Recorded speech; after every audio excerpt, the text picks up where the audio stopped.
They buried an empty box and told me to leave my own home in 3 days. That's what it felt like, standing under the yellowed lights of St. Bartholomew's in Naperville on a hard December 12th. Snow whispering against the stained glass while a sealed mahogany casket sat 10 steps from my shoes and 3 miles from the truth. Cara, my daughter-in-law, squeezed hands in the receiving line with a smile practiced in real estate photos, not in grief. Before we continue, please subscribe to the channel and tell us where you're listening from.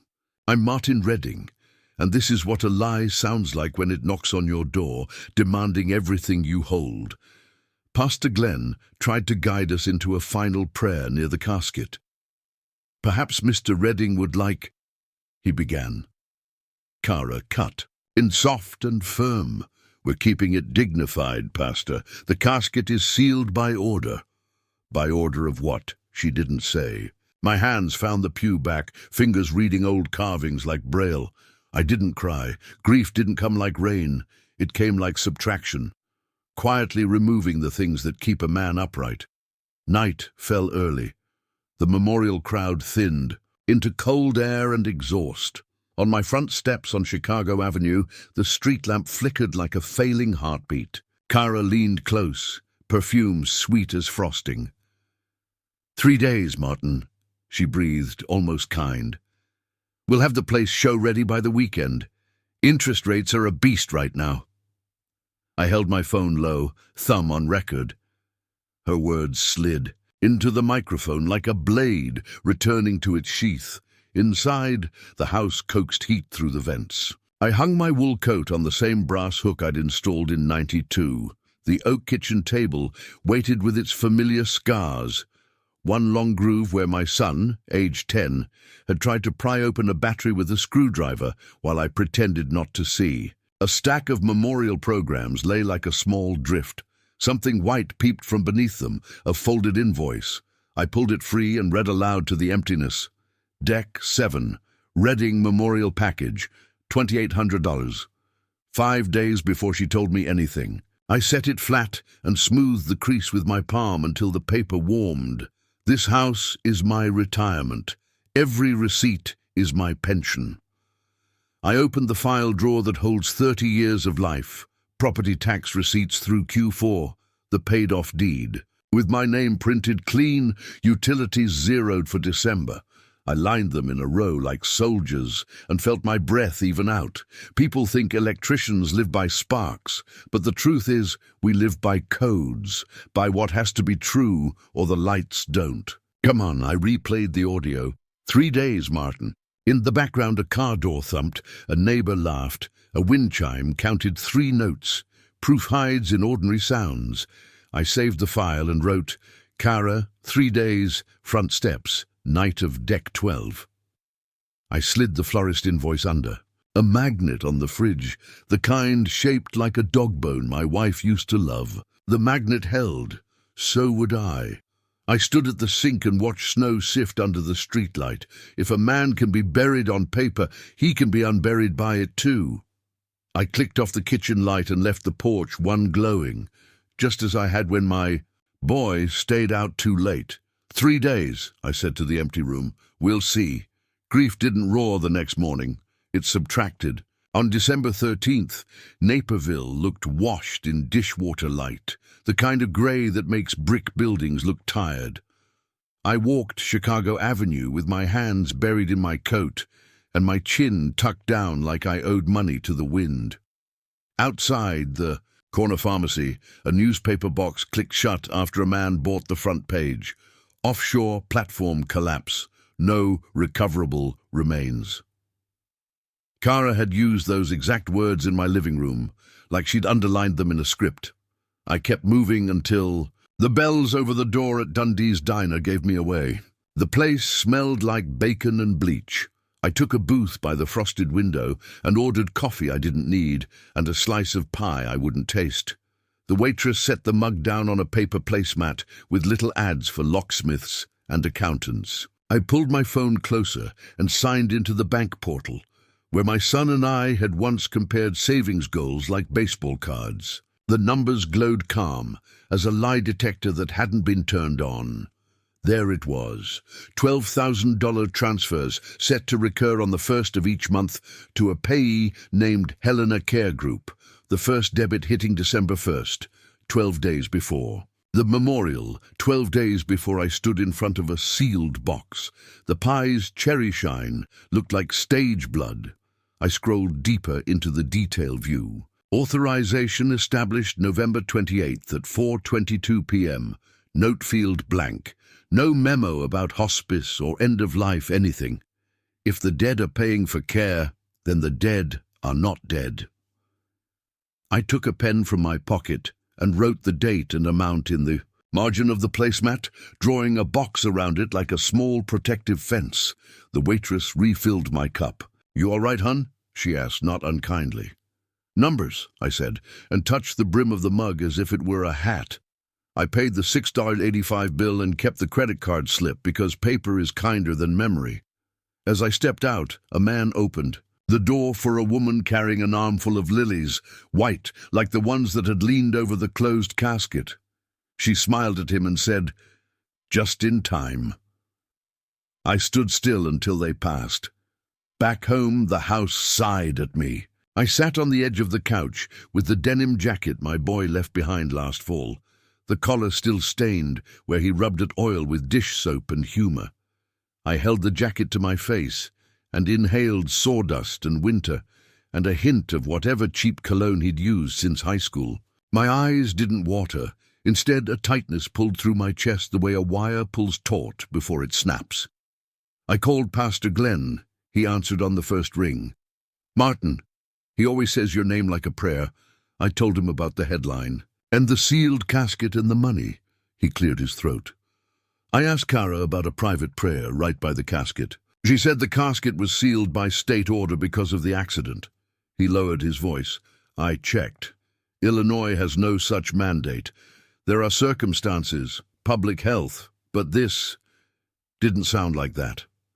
I thanked him, and we hung up like men stepping away from the same ledge. Late afternoon slid toward dark. The heat kicked on and the vents ticked. I took the florist invoice from the fridge and wrote the date, December 7th, and then beneath it the new date, December 10th, from the Reliant Mutual letter that had inexplicably arrived in my mail. "We acknowledge initial widow inquiry," it said, stamped 2 days before the memorial and 5 days before Kara told me to be out in 3. The envelope had been slid under my door without a stamp, the top corner bent like a guilty shoulder. I placed it flat under the dog-bone magnet beside the invoice. 2 dates, 2 lies, 1 house. Evening brought that dim gold our block always gets when every porch light comes on within 10 minutes, like we're all answering the same roll call. I made tea I wouldn't drink and tried not to look at the empty space at the table where my son used to thump his knee. At 9:03, I tried, calling him again, and got the same voicemail. "This mailbox is full." I listened to it twice as if full mailboxes are messages. At 11:22 p.m., my phone chirped. Kara. "Just confirming. 3 days means December 18th, her voice said. Sugar-dipped steel. "A realtor will meet you then, and we'll make this as gentle as possible." The message ended with a little exhale that wasn't grief. I saved the audio and typed a note in the same folder as last night. Threat, December 13th, 11:22 p.m. December 18th. Not codes, just the truth in words I could read when my hands shook. I carried the denim jacket to the bedroom and laid it across the quilt my wife had pieced from old work shirts. "If you're gone," I said to the ceiling, to God, to the space a son leaves when he's taken from a house too early, "I'll leave the porch light on anyway." The radiator clicked, like a metronome marking losses. "If you're not," I added, "I'll find you, and I'll do it with paper you can hold." Sleep finally came in torn strips. Somewhere between the second and third strip, I sat up and wrote one more line on a yellow pad on the nightstand. "Treat grief like a case." File. I capped the pen and lay back down. The porch light burned a square on the snow outside, clean and stubborn, and I told myself that in the morning I would stop thinking like a father and start thinking like an electrician again, by code, by sequence, by what must be true or nothing works. Paper belongs to the living. That's what I told myself on the morning of December 14th as I scraped the frost off my windshield with an expired insurance card and drove toward the strip mall coffee shop off Washington Street. The world outside looked frozen solid, but I could feel the current moving under the ice. Serena was already inside, laptop open, steam from her cup fogging the corners of her glasses. My niece had that mix of kindness and fight my sister never lost. "Uncle Marty," she said, sliding a packet of napkins my way. "Start talking." I laid everything out on the table, like a dealer in a game I didn't plan to lose. The florist invoice, dated December 7th, the Reliant Mutual letter, stamped December 10th, and the bank statement showing $12,000 transfers to Helena Care Group.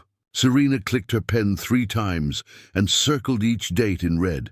"These are all before the funeral was even announced." She leaned closer. "You said Kara told you it was a sealed casket because of an order. Illinois doesn't issue anything like that." I looked up the statute. Only medical quarantine or contamination cases qualify. Offshore accident doesn't count. I took a slow sip of burnt coffee. "So she lied." "She planned," Serena corrected. "If there's a paper trail, she left it. She called her paralegal buddy at Wexler and Mott, who owed her a favor." 5 minutes later, her phone buzzed. "Got it," she murmured, reading a text. "Funeral home deposit on December 8th, $14,600, paid by Kara Redding, non-refundable." She turned the screen toward me. 3 days before she told you there'd even be a service." The diner's chatter turned muffled. The pieces lined up like conduit through drywall, precise, hidden, dangerous. "Okay," Serena said, flipping to a clean page in her notebook. "Here's the play. Step 1, we freeze the property, file for a temporary restraining order so she can't list it, sell it, or change locks. Step 2, we subpoena records from Helena Care Group and St. Luke's ER, December 2nd through 10. Step 3, notice the insurer to preserve communications. No confrontation, no trespassing, no yelling, just paper." I nodded. The electrician in me admired her system, 1 circuit at a time, no overloads. Before she packed up, Serena dialed Helena Care. Group on speaker. After 2 rings, a woman's voice came through, raspy, tired, maybe midnight shift tired. "Helena Admissions, this is Diane." I said, "Good morning. I'm trying to confirm if a patient named Samuel Redding—" "There's no one by." "That name," she interrupted, tone sharp. Serena mouthed alias. I cleared my throat. "Could there be an administrative name on file? I can provide a wristband number if—" "Visit with counsel," Diane said quickly, then hung up. Serena stared at the phone. That wasn't a flat no. That was a scared no. I felt my pulse. Hammer in my neck. "Then he's there." She gave a small nod. "Then he's there." When I got home, the kitchen smelled faintly of burnt toast. I took it as a sign to stay alert. I grabbed the house deed, tax receipts, and utility stubs and slipped them into a fireproof folder. Then I crossed the street to Tom's place. Tom opened the door in his usual flannel and trucker cap. "Morning, Marty. You look like a man about to do his taxes early." I explained quietly that Kara might try the locks. Tom scratched his chin, then disappeared for a second and came back holding a thumb drive.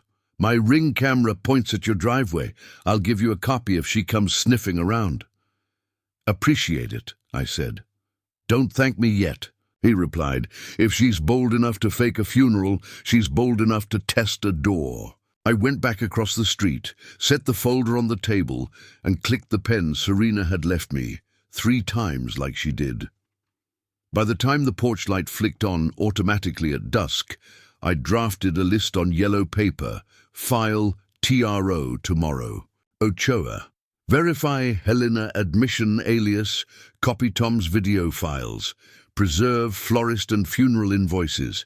I slid the list into the folder, poured myself black coffee, and stared at the reflection in the window.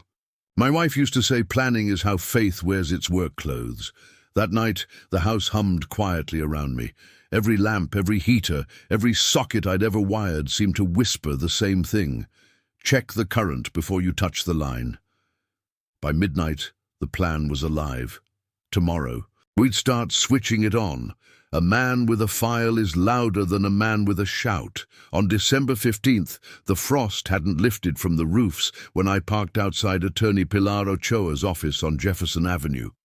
The building was a dull beige, box with blinds half closed, but inside it smelled of toner, peppermint, and quiet purpose. Serena walked beside me, her notebook already open, while I carried a folder thick enough to bruise a conscience. Pilar Ochoa was small, brisk, and direct. "Mr. Redding," she said, shaking my hand, "I've read Serena's summary. Let's see the evidence." I spread everything across her desk. The florist invoice dated December 7th, the Reliant Mutual letter dated December 10th, the $12,000 Helena Care transfers from December 1st, and my recorded 3 days Martin threat from the front steps. Pilar's pencil hovered over each document like a metronome. "She has no standing to remove you," she said finally. "The property deed lists you as sole owner. We can file for an emergency TRO, temporary restraining order, to stop any sale or possession transfer. We'll also send preservation notices to the insurer and the rehab facilities. If she tries to act before the hearing, we can use that as evidence of bad faith." She looked me in the eye. "You've done your homework, Mr. Redding. That's what saves cases." By noon, her clerk had time-stamped our TRO petition. The stack of exhibits, Threat You Won transcript, invoices, bank slips, and tax receipts looked ordinary in the folder but carried my entire life inside it. At 2:30 p.m., the courier left her office to serve Cara. I drove home feeling like I'd just laid wire in wet concrete. Dangerous work, but necessary. At 4:12 p.m., my doorbell rang. I half expected a deputy. Instead, there was Cara in her black wool coat, flanked by a tall man in an overcoat with a realtor's smile. Her eyes were dry and glossy, her lips stretched thin. "You have until the 18th, Martin," she said, like someone reciting. "A friendly reminder." I pressed the record button on my phone. "You might want to update your calendar," I said. The court accepted a TRO hearing for December 22nd. Her smile cracked a little. The man beside her adjusted his scarf, trying not to look involved. "That's a mistake," Cara said, her voice dipping an octave lower. "I keep all my paperwork straight," I replied, "and I keep backups." For a few seconds, no one spoke. Snow started falling again, soft, almost polite. Cara turned on her heel and walked back to the car. The man muttered something about calling the board. I watched their taillights disappear down the street, then locked the door twice. That night, I sat with Tom in his driveway. He'd set up his laptop, the screen glowing blue in the dark. We watched the ring footage from the night before. A locksmith van, slowing near my curb at 9:40 p.m., brake lights pulsing, then speeding off when Tom stepped onto his porch, holding his mug like a warning. "That's one brave locksmith," Tom said. "One reckless widow," I answered. We saved the clip and labeled it Lock Attempt. I copied it to my flash drive and tucked it into my file folder under the invoices. Meanwhile, Pilar emailed notices to Helena Care Group and St. Luke's ER, demanding preservation of all records relating to any male patient aged 30 to 40, admitted between December 2nd and December 10th. She also drafted subpoenas for the funeral home and insurer, requesting communications with Cara dated prior to December 12th, the day of the memorial. Every request was clean, lawful, by the book. By 10 p.m., I sat at my kitchen table, surrounded by papers, fanned out like cards in a magician's trick. Except mine weren't illusions. They were facts, ink, dates, signatures, proof that the story she sold didn't match the math beneath it. I poured myself a whiskey and let the burn remind me I was still alive. For years I'd believed my tools were pliers, screwdrivers, wires. That night, I realized my new tools were invoices, affidavits, and certified mail receipts. Every sheet was a voltage line running straight into the lie she built. I looked out at the snow and whispered, "You can fake a death, Kara, but you can't fake the current running through what's real." The porch light flickered once, probably just the cold, but I like to think the house agreed with me. Tomorrow, we'd trace the next circuit, Helena Care Group. The current had to lead somewhere, and I was ready to follow it without flinching. The voice on the other end knew my son's breath. It was December 16th, the day Kara's confidence began to buckle. Serena called me early, 7:42 a.m., her tone clipped and professional. "We're trying Helena again today," she said. "Different shift, different voice." By noon, she was on speaker in my kitchen. She'd dialed Helena Care Group's main line, pretending to be from Pilar's office. A night shift nurse answered, weary but gentle. Serena kept her voice calm. "Hi, we're verifying records under legal counsel," she began. "We believe a male patient, mid-30s, left shoulder lightning bolt tattoo, was admitted December 4th under an administrative alias." There was silence, a long, weighted pause. Then the nurse said softly, "I can't confirm names." Serena's pen hovered. "Understood," she said. "But—" The nurse's voice trembled, almost like a secret trying to slip free. "A patient with that tattoo is here. He's not a ghost." The line clicked dead. I stood frozen. My coffee went cold on the counter. The hum of the refrigerator filled the room, steady and real, grounding me back to the moment. "He's alive," I whispered. Serena exhaled shakily. "We can't quote her, but we can point the court to the timing and the alias. We just got our hinge." By afternoon, reality pressed in. I was back to sorting documents, trying to keep my mind from running too far ahead. At 2:11 p.m., I heard something slide against the front door. I opened it and found an envelope, no postage, just my name written in Kara's cursive. Inside was a letter from Reliant Mutual Insurance, dated December 10th. "We acknowledge receipt of initial widow inquiry for the policy of Samuel Redding, 2 days before the memorial." 2 days before anyone told me my son was gone. I stared at the page until the ink seemed to shift. My chest felt hollow and hot all at once. I took the letter to the table, spread it beside the florist invoice, the funeral deposit date, the transfer receipts, each one a nail in her narrative's coffin. At dusk, Tom texted me, "Locksmith van again, different driver this time." I pulled on my coat and walked outside. Sure enough, headlights flickered across the street, slowing near my mailbox. Tom stood on his porch with his mug, same as before. The van hesitated, then rolled away. We exchanged a look. "Got it on video?" I asked. "Already sent to your email," he said. "If they're testing the door twice, they're planning something." I forwarded the clip to Pilar with the subject line, "Lock attempt to 2." Within an hour, she'd fired off a cease and desist to Kara's professional email, CCing the Illinois Department of Financial and Professional Regulation, Kara's. Retaliation came quick. The next morning, she showed up with 2 women I'd never seen before, both holding cardboard boxes, posing for photos on my lawn like it was an open house. Kara laughed too loudly. That realtor laugh meant for clients, not widows. I opened the window just enough for my voice to carry. "The court hearing is December 22nd, I said evenly. "You might want to save your gas money." One of the women looked confused. The other lowered her phone. Kara just smiled, bright and brittle. "Public record, Martin," she said. "You can't stop progress." When they finally drove away, I stood in the doorway for a long time, listening to the quiet drip of melting snow from the gutters. My hands shook, but not from fear. That night I sat at my desk and recorded a message to myself, something to anchor my thoughts when the noise got too loud. "If he's alive," I said softly into the mic, "I'll bring him home with paper, not fists. With truth, not threats." She buried a lie. "I'll exhume it line by line." I closed the laptop, turned off the lights, and stared at the glowing porch bulb through the window. It lit the snow in gold. Somewhere in that gold, I decided, this wasn't about grief anymore. It was about justice, dressed in winter's clothes.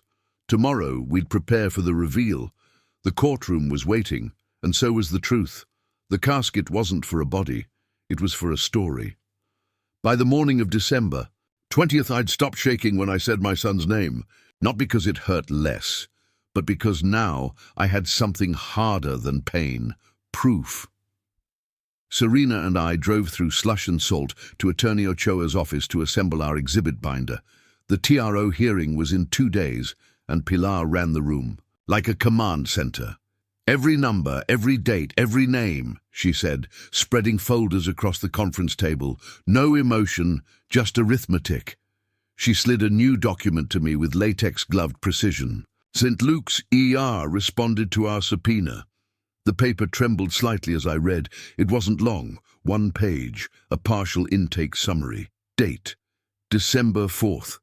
The notes mentioned a male, mid-30s, admitted for orthopedic and pulmonary trauma, following Marine site incident. And then, there it was. Spouse, carer R. Father called, advised of non-disclosure per spouse request. I had never been called. I traced the printed letters with my finger. "She shut me out," I said quietly. "Even from the hospital." Pilar nodded, expression flat but eyes fierce. "And then she turned that silence into a memorial." The second page, clipped to the summary, was a photograph. An ER wristband, blurred but legible enough to show the date 1204 and the ID number beginning with cell ER34. Name redacted, but the nurse's note referenced distinct lightning bolt. Tattoo left shoulder. Serena leaned forward. "That's him," she whispered. "That's our alias." The truth wasn't a lightning strike. It was a slow, steady current, silent until it burned through insulation. I sat back, remembering the nurse's phone call from 2 days earlier. "He's not a ghost." Pilar gathered the documents into a clean plastic sleeve. "We'll mark this. Exhibit J. This changes the story entirely. Kara didn't just mislead you, she orchestrated a fraudulent death narrative. The casket, the flowers, the insurance inquiry, it's a full pattern." We went down the checklist. Florist invoice. Dated Deck 7, earlier than the announced memorial. Funeral deposit on Deck 8, paid by Kara. Insurance inquiry on Deck 10. TRO, filing on Deck 15. The through line was perfect in its arrogance. Pilar drafted an emergency addendum to include the new evidence. "We'll also request a live verification from Helena's medical director," she said. "If he's stable enough, the judge can hear confirmation of life during the hearing." At 3:18 p.m., her paralegal knocked. "Helena's counsel on the line," she said. Pilar put it on speaker. The voice was curt, male, defensive at first. "We can't disclose," Pilar cut him off politely. "This is a preservation notice. With subpoena authority, either you acknowledge or we escalate." A pause. Papers rustled, then the voice softened. "A supervising nurse is willing to produce an affidavit confirming ongoing care for a male matching your identifiers since December 5th. Condition, improving." Serena and I looked at each other. My eyes burned, but not from tears. It was voltage behind them. That night, I sat at my kitchen table again. The air smelled faintly of paper and coffee, and maybe victory, though I didn't trust the word yet. I opened the binder one last time, tracing the tabs, A through J, like rosary beads. My wife would have said this was my kind of prayer. At 10:47 p.m., Serena texted me, "Affidavit signed, notarized, scanned. He's alive. See you in court Thursday." I stared at the message until the words blurred. Then I whispered to the empty house, She buried my son on paper. I'll resurrect him the same way. The porch light glowed outside, haloing the snow. Somewhere in that silence, I felt my son breathing again. Not in memory, but in the world. Tomorrow, the courthouse would hear the story she built, and I would be there, with my binder, my receipts, and a living truth ready to break its own seal. Truth sounds different in a room with microphones. December 22nd, 9 a.m., DuPage County Courthouse. The hallways smelled like paper, disinfectant, and nervous perfume. I clutched my binder the way I used to grip my toolbox, tight enough that my fingerprints left half-moons in the vinyl. Serena walked beside me in her grey coat, calm as a metronome. Pilar Ochoa led the way, her leather briefcase swinging at her side like a weapon of choice. Courtroom 4C was already half full when we entered. Cara sat at the respondent's table in a sleek black suit, hair pinned back, eyes rimmed in practiced sorrow. Beside her, her realtor partner adjusted his tie, pretending to be supportive but radiating self-preservation. When our eyes met, Cara didn't flinch. She smiled, small and smug, the kind of smile people wear when they think the paper is on their side. The bailiff called the session to order. Judge Miles entered, a tall man with a weary kindness around the eyes. Case number 22, TRO 3186, Redding versus Redding. Pilar stood. Your Honor, my client, Mr. Martin Redding, seeks a temporary restraining order preventing the respondent from listing or occupying his residence or from disposing of property belonging to him on grounds of fraudulent misrepresentation. The judge nodded. Proceed. Pilar opened her binder. The sound of that clasp clicking was louder than it should have been, like a lock giving way. Your Honor, the respondent informed my client his son, Samuel Redding, was deceased following an offshore rig accident. A sealed casket memorial was held December 12th. 3 days later, she told my client he had until the 18th to vacate his home. However, she paused just long enough for the words to hang like fog. The evidence will show that Samuel Redding is alive. A low ripple of sound passed through the courtroom. Cara's fingers tightened around her pen. Pilar began laying exhibits on the clerk's desk, narrating each like a liturgy. Exhibit A, florist invoice dated December 7th, 5 days before the memorial was announced. Exhibit B, funeral deposit receipt, $14,600, dated December 8th, paid by respondent. Exhibit C, Reliant Mutual letter dated December 10th, acknowledging a widow inquiry 2 days prior to the funeral. She lifted the next document. Exhibit D, bank statement showing $12,000 transfers initiated December 1st from the alleged decedent to Helena Care Group.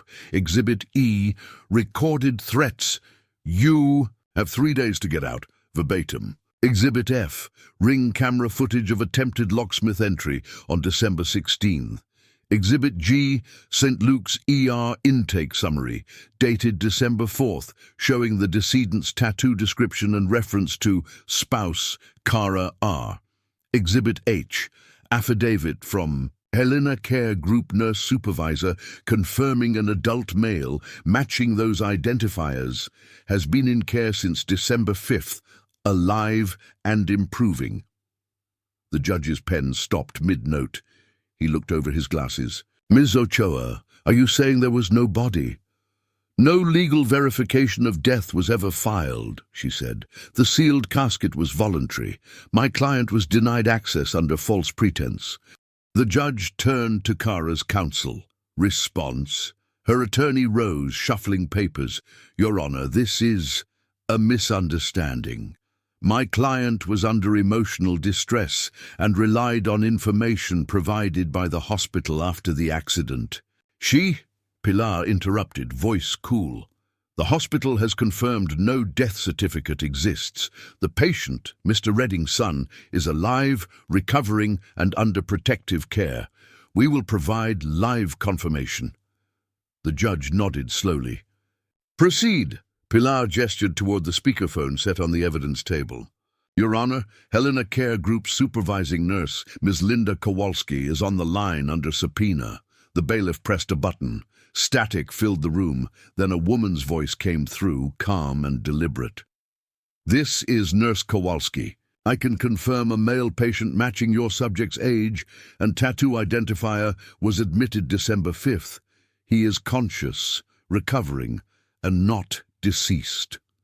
Silence swallowed the room. Kara's eyes darted between her attorney and the judge. Her lips parted as if to object, but no sound came out. The judge's pen clattered to the desk. Let the record reflect, he said. The respondent represented the petitioner's son as deceased without confirmation and attempted to take possession of petitioner's property under that claim. He exhaled, long and steady. Effective immediately, I am issuing an injunction prohibiting any sale, listing, or modification of Mr. Redding's property. Furthermore, this court refers the matter of potential insurance fraud and misrepresentation to the state's attorney's office for review. Kara's attorney tried to stand again, but the judge cut him off with a raised hand. Sit down, counsel. This isn't a debate. It's a reckoning. I couldn't move.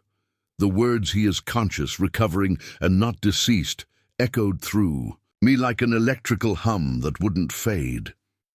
Serena touched my shoulder, and Pilar whispered, "Breathe, Martin. You did it."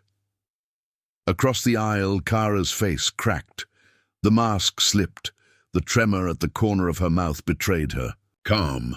Her realtor partner sank in his seat, whispering something about miscommunication under his breath. Pastor Glenn, sitting behind me, bowed his head. I heard him whisper a prayer, not for the dead, but for the living who tried to play dead and lost. When the gavel struck, the sound rang like a breaker flipping back on after a long blackout. The judge stood. "Homes are not bargaining chips," he said. "Court adjourned." As we gathered our papers, I looked across the courtroom one last time. Kara avoided my gaze, fumbling with her purse, eyes glossy. I almost pitied her. Almost. But then I remembered her voice outside my house. 3 days, Martin. 3 days. And now, not even her story would stand another hour. Outside, the air was bright and cold. The courthouse steps gleamed under sunlight and salt. Reporters weren't there. This wasn't that kind of scandal, but I didn't need cameras. I had the only proof that mattered. My son was alive, my name still on the deed, and my faith in paper restored. I pulled my coat tighter, exhaled fog into the wind, and whispered, "The lights are back on." Tomorrow we'd start making the justice permanent. When justice moves, it leaves a paper trail. The courthouse corridors emptied into cold sunlight. And for the first time in weeks, I felt air that didn't taste like fear. But justice isn't a thunderclap. It's the sound of paperwork sliding across desks. Between December 23rd and the new year, that's all I heard. The shuffle of forms, the hum of copy machines, the steady rhythm of truth setting its own foundation. Pilar wasted no time. On the 23rd, she filed a protective order assigning temporary medical guardianship over my son to a neutral advocate, cutting Kara out completely. "She's no longer next of kin for decision-making," Pilar said, tapping her pen on the order. "You're his parent again, Mr. Redding, as it should have been." Christmas Eve came quiet. The snow fell in layers, clean and heavy. I didn't buy gifts. I printed documents. Pilar had requested updated affidavits from Helena Care Group and St. Luke's ER. Both arrived before midnight, proofs stamped, notarized, certified. My living son existed in signatures now. I placed those pages under the tree instead of ornaments on. December 27th, the phone rang at 9:31 a.m. Serena's voice was bright for the first time in weeks. "You got clearance," she said. "Helena approved your visit." I sat in my car in the facility's parking lot for 10 minutes before walking in. The nurse at reception recognized my name and smiled softly. "He's been asking about you." She said, "The hallway smelled of antiseptic and hope. When I entered his room, my son was thinner, pale, but his chest rose in even rhythm. A bruise darkened his collarbone like a fading storm. He looked up, confusion flashing into recognition. "Dad," he rasped, voice rough but real. I reached for his hand, warm and alive. "I'm here," I said. The light was on. He squeezed weakly, a half-smile twitching through exhaustion. She said, "It'd be easier this way," he murmured. I shook my head. Easier for her, harder for the truth. When I left the room, I signed the visitor's log carefully, noting the time like it was scripture. December 28th, 2:47 p.m. My signature shook, but not from age, from relief. 2 days later, Pilar forwarded a letter from the Illinois Realtor Board. License suspended. Pending investigation. Probable cause of fraudulent misrepresentation. Kara's face, once polished for open houses, now sat in a file marked Complaint Review. At the same time, Reliant Mutual Insurance confirmed receipt of Pilar's fraud alert and froze all payments under the widow claim. Their investigators, email read, "Pending confirmation of claimant's misrepresentation, policy hold in effect." And then came January 3rd, the final hearing. The courtroom was less crowded this time, no drama left, only consequences. Judge Miles reviewed the new filings in silence before speaking. This court converts the temporary injunction into a permanent order. The respondent, Kara Redding, is barred from entering or altering the petitioner's residence. She is removed from medical decision authority. Furthermore, the state's attorney's office will review possible insurance and real estate fraud for formal charges. His gavel came down once, crisp and final. Homes aren't stage props. Lives aren't real estate listings. And the truth, no matter how deeply someone buries it, doesn't stay underground forever. I left the courthouse that day with a folder full of orders and affidavits, the paper trail of survival. The sun caught the pages through the manila, and they glowed faintly gold in my hands. Outside, I paused on the steps. Snow fell soft and clean, erasing footprints behind me. I smiled for the first time in a month. Justice wasn't loud, but it was real, and it had my name on every page. Boundaries are just love with a gate. By January 5th, the air in Naperville had the kind of bite that makes wood pop in the furnace and men think about starting over. The holidays had come and gone without the noise of pitying neighbors or casseroles wrapped in foil. For the first time in a long while, my house belonged to peace. That morning, I opened an email from Pilar. The subject line read, "Board findings." I clicked it open and smiled. Probable cause confirmed. Ethical and procedural violations under investigation. Kara's realtor license was now formally suspended. Beneath that was another email chain. Reliant Mutual Insurance acknowledging. Our transcript submission and confirming all widow benefit claims were frozen pending fraud review. Paper again. My kind of victory. Around noon, Tom walked over from across the street, lugging a toolbox and 2 thermoses of chili. "Time to swap those locks, pal," he said, grinning. "One last job before we retire for real." We spent an hour at the front door, unscrewing brass plates dulled from 30 winters. The metal clicked clean, each turn of the screwdriver sounding like punctuation. Click, click, click, closing the sentence on everything she'd tried to write for me. When the new deadbolt slid into place, I exhaled for what felt like the first time since December. Tom handed me a thermos. "Here's to the quiet life," he said. "To proof and patience," I replied. We ate chili at the kitchen counter like 2 old cops done with their last case. Outside, the snowlight bounced off the window and caught the edge of my binder on the table, the one labeled Redding versus Redding. I didn't have to open it anymore. Just seeing it there reminded me I'd built something stronger than anger, documentation that could outlive lies. Later that day, I drove to Helena Care Group again. My son was awake longer this time, color back in his face. The machines around him beeped with a rhythm that felt like forgiveness. "They told me you fought for me," he said quietly. "I did what fathers do," I replied. "Kept the lights on." He smiled, faint but real. "She said it would be easier if you thought I was gone." "She was wrong," I said. "Easier isn't the same as better." He looked away toward the window, the winter light touching his cheek like apology. I reached into my coat and handed him his phone, newly restored. "Password still the dog's name, right?" That crooked grin came back, the one from Little League and garage projects. "Always was." We didn't talk much after that. We didn't have to. When I got home, I stood in the doorway and listened. The house was quiet but alive. The hum of the heater, the tick of the clock, the whisper of branches against the siding. I realized then that boundaries aren't about walls. They're about doors that only open to the right people. I poured a small glass of bourbon and stepped out onto the porch. The snow under the streetlight sparkled faintly, untouched. Somewhere Kara was facing her own set of papers now, charges, audits, interviews. I didn't need revenge anymore. The system was handling it. Inside, my kitchen clock clicked to 10:05 p.m. The porch light glowed steady, casting a soft ring on the frozen lawn. I raised my glass to it and said quietly, "To boundaries, and to gates that only open from the inside." Then I locked the door behind me, not out of fear, but out of love for what I'd saved. They tried to bury me with silence. I answered with paper.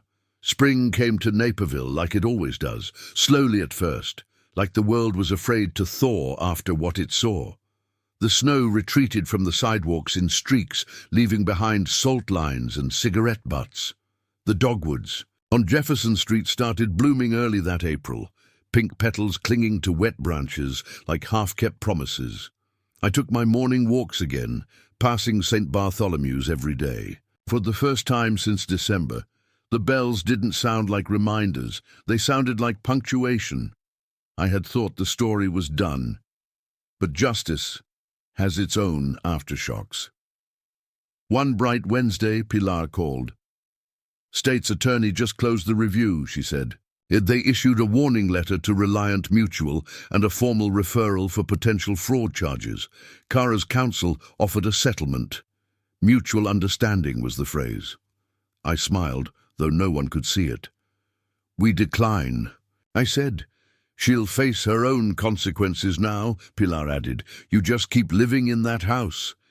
That afternoon, I printed the letter she forwarded, the official state notice, and pinned it to my bulletin board above the table. It sat beside the first florist invoice, the TRO order, and the January 3rd injunction.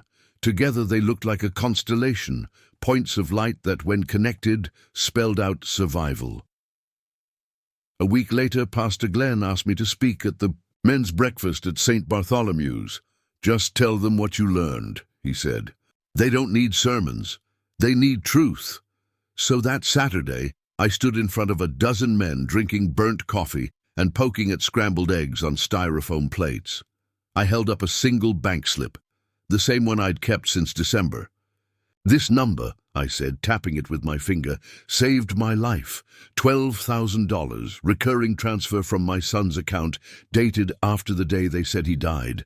Proof that the living still breathe, even on paper."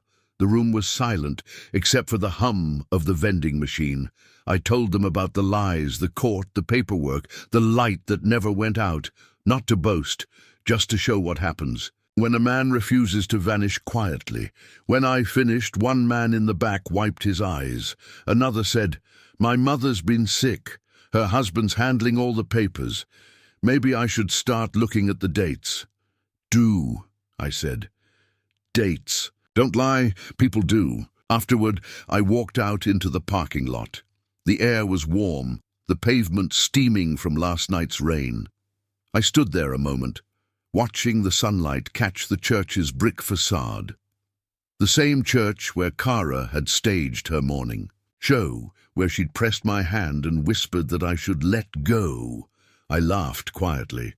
I did let go, I said to no one in particular, of believing her, On the drive home, I took the long way through Maple Street, past the rehab center, past the coffee shop where Serena and I had first made our plan.